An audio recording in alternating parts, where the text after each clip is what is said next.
You're listening to Subsound Radio. We bring you streaming and live broadcasting from the capital. This is the Ep4 podcast.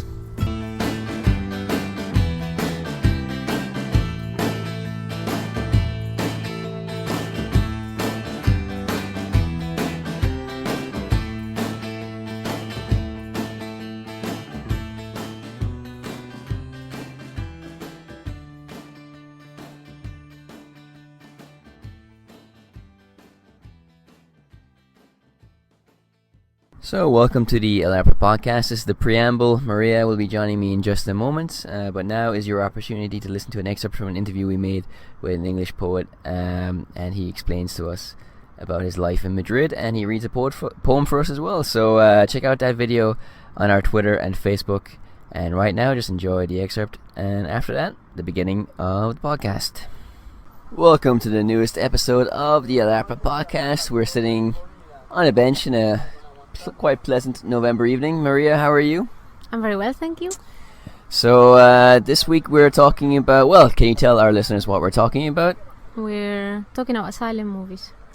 Yes, we are talking about silent movies, specifically the movies of Charlie Chaplin. Is that correct?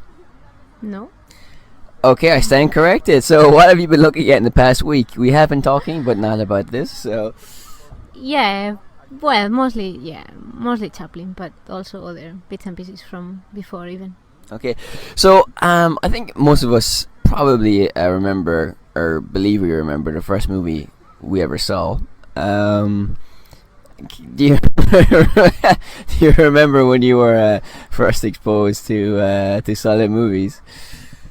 Oh, to silent movies? Well, yes, in general. Oh. No. Okay. That's a good start. Okay. I mean, you don't have any vague recollection in your childhood of... In my childhood, definitely not in my childhood. So you never watched silent movies in your childhood? Well, no, of course not. I mean, I did. Yeah, but everybody else watched cartoons. Well, they were on TV.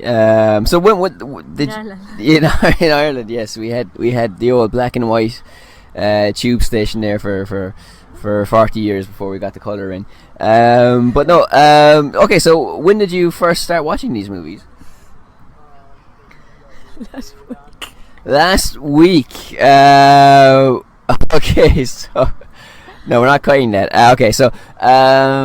So why... No, this is interesting because I assumed that most people would be aware of it. I mean, I just thought there are certain things that people are aware of. I mean, it's like celebrity... gossip, you know. I don't follow it, but I'm aware of what's happening with certain celebrities, for example, or there's things that you're aware of without even knowing where you heard about it. I mean, I can't remember where I first heard about the Hindenburg disaster, for example, but it's something that everybody knows. I know it, for example.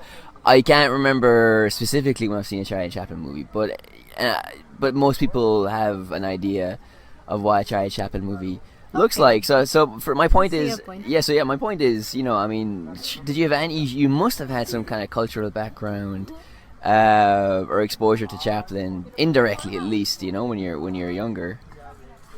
I would have thought so, but I think what you said is right. You just can't remember where you first saw it. Yeah. So having watched them last week, did you have any preconceptions before you press play on that DVD or stream that movie? I mean, did you have any ideas going in about what a movie like this would be like? Yeah, well, I think like unconsciously you tend to think that they're a bit shallow, that, you know, they're not really, that is just the movies were just made for the sake of it rather than, you know, having a proper plot or something like that. Well, it was just more of a novelty, and well, I mean, I think to a certain extent that is true. I mean, with some movies of that era, it is, you know, I mean, it was a new medium back then, so obviously they hadn't mastered the techniques of how to make a movie in some respects, you know. Obviously, you know, there are people like Buster Keaton with his famous sketch where there's a house falling all around him and a wall falls on top of him, but he's perfectly placed, so where the wall falls, there's a window, so he remains unharmed, you know. So that takes a lot of technical skill. Chaplin, for example, was criticized for not really understanding the power of the medium, because Chaplin felt that movies should just be movies without having flashy special effects, or grandstanding techniques, for example. But I suppose as well the limitations in the medium, right? I mean, could they do much with what they had back then? Story wise, character wise. I think they actually did a lot. Okay, explain. Well, some of the things that I've seen, and I watched a very short movie, like, I don't know, maybe 1 minute. It was called The Motorist, and it was basically about a couple in a car, and it looked like cartoons basically. And they were just like traveling around, all around the moon and Jupiter and different planets, and then they were landing back in Earth. But it was cleverly done, because while they were, going around the planets, it looked like cardboard. But there's a technique that is used in modern times, in sort of like surreal kind of films. Well, I mean, if you look at Monty Python and the Life of exactly Brian, exactly that kind of thing. Yeah. I imagine that even if this movie was made today, they'd still employ the same effect, because it's so bad that adds to the humor. Yeah, I think it was so surreal. Well, in that case, it wasn't so much to the humor, but definitely to the whole magical idea of because in fact when they land back on Earth, the police is chasing them, and by magic their car turns into a cart and with horses, and then when the police disappears, it turns back into a car. So it's kind of like quite surreal, but there are things that you don't expect them to have been able to achieve so early on. Yeah, what strikes me about those movies is, the great Chaplin movie, The Great Dictator, has a scene where they're in a plane, and the plane goes upside down, and they have this farcical conversation. It's like, the sky looks like fields, for example, and obviously the audience knows that the plane is the wrong way up. The characters don't. One of the characters asks Chaplin, how's the gas, as in the petrol in the plane, and Chaplin makes a joke about something that he ate, So these kind of like puns and playing words, it's kind of a cheeky sense of humor, and again surreal nods, where you know that the actors are really playing dumb for comedic effect.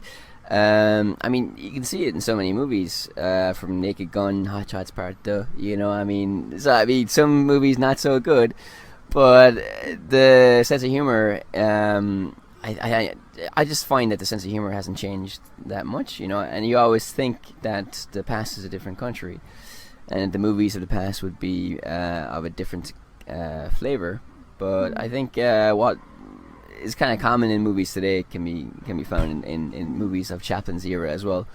I think that's true for different genres as well, because we have this idea that everything in the past was like old-fashioned, but I think, well, first of all, like obviously our perspective is biased, but then I also think it has to do with the period that we're talking about, because it's a moment where after like the Industrial Revolution, and lots of new things happen, like machinery, and the world was kind of like a brand new place, and there's this attitude of trying to create and to invent new things. Well, no, I agree with that completely, because I'm not one who says it was better in the old days, but I think when it comes to cinema, there is a magic to sets that are built by hand, or special effects that were implemented by visual tricks of the camera, or through other kind of methods that weren't impossible, and even though we see far grander things on the screen today, we've lost our sense of wonder, I think, when it comes to movies as a spectacle. And back then, the fact that it was a new form probably helps the story as well, because they're playing with the form and seeing what they can do and experimenting. And again, that's something that happens every time there's a new form or new wave in cinema as well. Another great Chaplin character, aside from the bowler hat and stuff like that, is this character of the beggar. So I mean, some of his movies had a very humane message in them. I mean, the character of the beggar was treated with great sympathy by Chaplin. In watching the silent movies that you've seen over the last week, is that at odds with the general kind of tone of those movies, or were the movies back then more sentimental? What's your opinion on this? Well, I think there's a bit of everything. There's obviously a degree of naivety in the love stories, for example, but then there's also a lot of political satire and just general humor, and it's a lot of, like, as you said before, like witty remarks and jokes about, like, with language and other things. So yeah, I agree with that. Also, as well, back in the past, I mean, the 30s and the 20s were. I mean, every age is incredible. And again, I think, even though I'm an historian and you are as well, more of an archaeologist, I should say. We do look at the past and sometimes forget how vibrant it was and how political it was and how there were great people making great statements and having these big ideas. And of course, like in the 20s and 30s, you did have this big debate over what democracy was, and communism and fascism, and the place of the poor, and how to make a better society, for example. So, I mean, obviously these great ideas are going to filter through in the movies to some extent. And of course, one of the most famous examples of this, as we mentioned in last week's podcast, would be the speech in A Great Dictator, which I think most people are aware of as well. You've heard of it. Yeah, as well, yeah. So I mean, that's a kind of call to reason and peace and understanding that wouldn't be out of place in a Hollywood movie today that's baiting the Oscars, or from a politician speaking at a war memorial, or after a tragedy that happened in a place like Paris last week. So I mean, the more things change, the more things stay the same, I think, when it comes to these movies. Would you be, the big question, as movies for the movie's sake, would you be interested in watching more of these movies?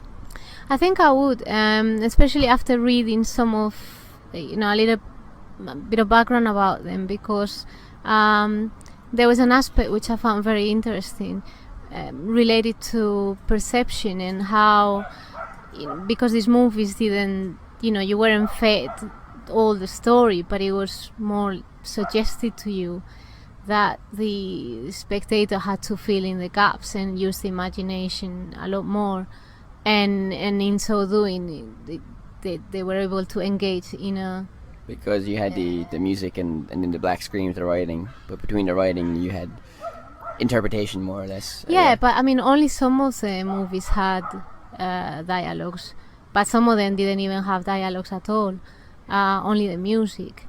And for example, in that case, you sort of like had to, I mean, it was very obvious what the story was, but there was more space for you to interact. I think in all the podcasts we've talked about, the need for the spectator, the general public, to be able to engage with the work of art. And I think in that respect, it's quite interesting that there's a lot more space to do that in different ways. I think it's a fascinating topic in general. For that reason alone, I'd want to watch even more movies myself, because I know Charlie Chaplin, Buster Keaton, and another guy were considered three of the greatest actors of their time. They're basically around at the same time, and also as well, by virtue of the fact there was this huge change. First of all, movies became a popular form of entertainment, and then you'd talkies, movies where people spoke, and the silent era was dead and buried, and people got left behind. Stars of the silent era, some of them never made the transfer over to the non-silent era because they didn't have the voice for it, or they just couldn't adapt to the new way of doing things. So it's an interesting period because there's a lot of change, a lot of innovation. Some people made it, some people didn't. Chaplin, Keaton, they did, and their movies, I think generally, well, some of them at least, stand up today as entertaining movies. Is there anything else you'd like to add? Well, but what you were saying about people making it or not, that a lot of actors were loved by people before they heard the voices, but then obviously when they heard the voices, perhaps it wasn't the right tone or the tone they imagined, or also they didn't have the right accent, including like from the right social group, class for the character that they were playing, and that was a problem for many of them, and the reason why many of them didn't succeed. And the speech in the Great Dictator is related to that as well, of like how ridiculous, not only obviously we all know about the political undertones, but at the same time it's kind of like ridiculizing the fact that speech is kind of like overrated in his view, which is the reason why he kept on doing silent movies even long after. Okay. So. It's an interesting angle on the idea. Also, a lot of those movies in the past, around that era, were movies that were for pure escapism. So, movies like The Dictator, Great Dictator, I suppose, are interesting because they do tackle something that's in reality quite serious, albeit in a satirical way.